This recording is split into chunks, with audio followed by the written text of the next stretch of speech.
नमस्कार. आपलं नाव काय? माझं नाव देशमुख अजय राजेंद्र, राहणार राऊ, तालुका दौंड, जिल्हा पुणे.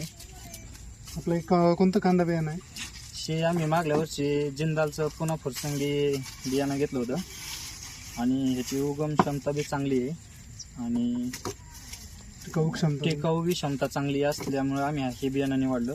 आता हे बियाणाला बघा, कांदा काढून मार्चमध्ये काढला होता, आता 7 महिने झाले, पण कांदा चांगल्या प्रमाणात निघतोय वाखारीमध्ये आणि ह्याचं डेंगळ्यांचं प्रमाण बी कमी आहे, म्हणजे मालात डेंगळ वगैरे काही निघत नाही एवढं. आपल्या कांद्याची सड वगैरे किती प्रमाणात झाली असेल? काय झालीच नाही असं काही? थोड्या प्रमाणात आहे बरं का. 20 पिशव्यांमाग क्वचित 3 गांबेले निघली जातात. ज्यावेळेस 20 पिशव्या आपण काढतो त्यावेळेस 3 गांबेले निघले जाते.